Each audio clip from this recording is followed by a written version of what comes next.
તમે જ મને કહો, જો તમે તમારી જીદ છોડીને એને જતું નહીં કરો તો કેમ ચાલશે? તમારી એક જીદને સાચવવા માટે એના 84 લાખ ફેરા બગડશે માતા.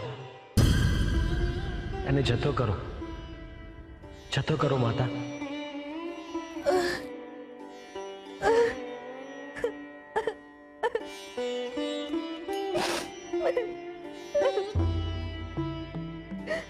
ગોવિંદ, મારો દીકરો.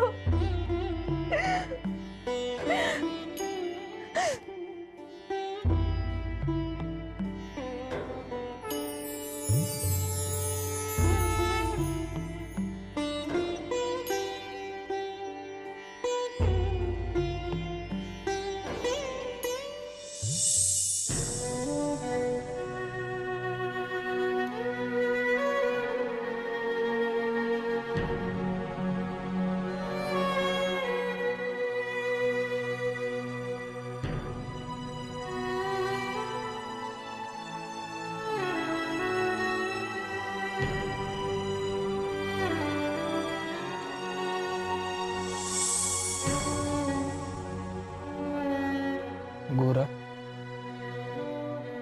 મારી વાત માન ભાઈ. તુલસી વહુ ભાનમાં આવે એ પહેલા તું એમની પાસેથી ગોવિંદનું શવ લઈ લે. આપણા છોકરાના ક્રિયાકર્મ તો હરખી રીતે થઈ જાય ને. પણ ભાઈ, તુલસી જ્યારે ભાનમાં આવશે ત્યારે એને હું કહીશ?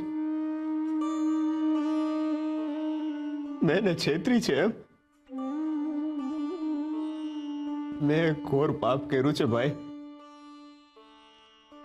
ને તમે એમ કહો છો કે હજી હું વધારે પાપ કરું? પણ ભાઈ, મને ગોવિંદ હાટું જીવ બળે છે. આપણા છોકરાના અંતિમ સમયના ક્રિયાકર્મ તો હરખી રીતે થવા જોઈએ કે નહીં? હે,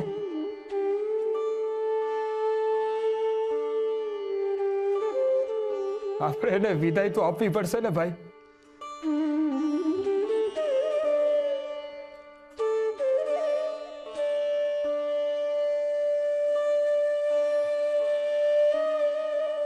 શુરાબા, હરિની ઈચ્છા આગળ માણસ બામણો હતો અને રહેશે. એમ કહેવાય છે કે જે કોઈ પણ હરિનું નામ લેતા લેતા હરિશરણ થાય છે એને 84 લાખ ફેરામાંથી છુટકારો મળે છે.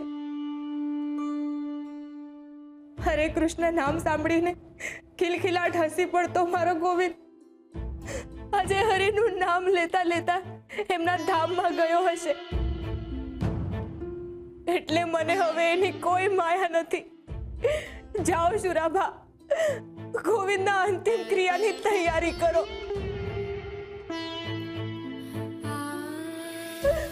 વસમી છે પણ વિદાય આપો મારા ગોવિંદને.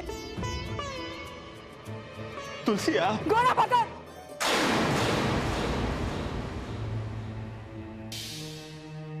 તમે મારા બાળકનું જીવન જીવતી જીવ માટીમાં ભેળવી દીધું અને એની સાથે સાથે મારું જીવન પણ માટીમાં ભેળવી દીધું. મારા જીવનના બાગનું સિંચન લોહીથી કર્યું હતું, પણ તમે એને વેરાન કરવામાં કાંઈ બાકી નથી રાખ્યું ભગત. ગોવિંદના અંતિમ સંસ્કાર તો એ જીવતો હતો ત્યારે જ તમે કરી ચૂક્યા છો. હવે મર્યા પછી એને શાંતિથી રહેવા દો. મહેરબાની કરીને એને હાથ ન લગાડતા.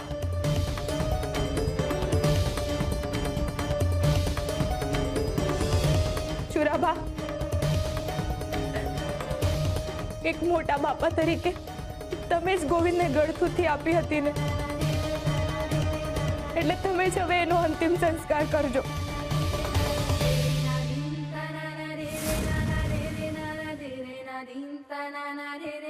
પણ મને એક વચન આપો કે આ માણસ મારા બાળકને હાથ નહીં લગાડે એટલે નહીં જ લગાડે.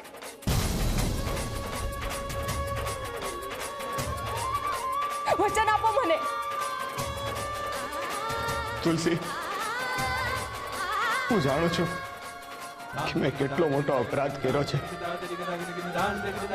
ખરેખર હું તમારો અપરાધી જ છું.